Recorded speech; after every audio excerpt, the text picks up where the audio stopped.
జై హింద్. నా పేరు ఆర్వీఎస్ రాయుడు.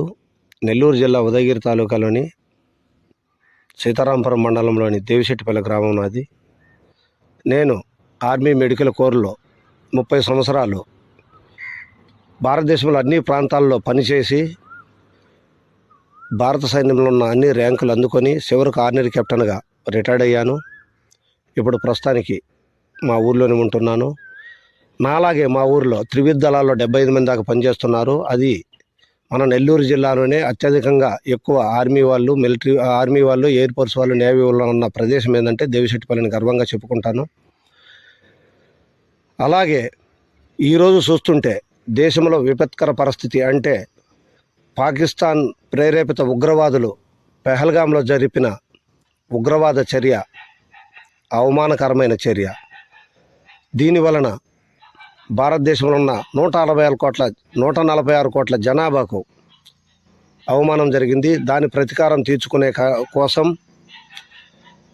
భర్తల ముందే భార్యను చంపి నుదుటి కుంకుమను తుడిపిన పాకిస్తాన్ ఉగ్రవాదులకు బుద్ధి చెప్పాలనే చర్యగా ఆపరేషన్ సింధూర్ అనే ప్రోగ్రాంను మోదీ స్టార్ట్ చేశాడు. దీని ఫలితమే పాక్ ఆక్రమిత కాశ్మీర్లోని 9 టెర్రరిస్ట్ స్థావరాలపై విధ్వంసకరంగా విరుచుకుపడడం, అక్కడ ఉగ్రవాదులను హతమార్చడం జరిగింది. ఇది చూస్తుంటే నేను చాలా గర్వంగా ఫీల్ అయ్యాను. అలాగే రాబో 4-5 రోజుల్లో పూర్తిగా పాకిస్తాన్ను మన ఆర్మీ ఆక్రమించుకుంటుందని నేను ఆశిస్తున్నాను. అలాగే ఆక్రమించుకుంటుంది కూడా, దీనిలో ఏ డౌట్ లేదు.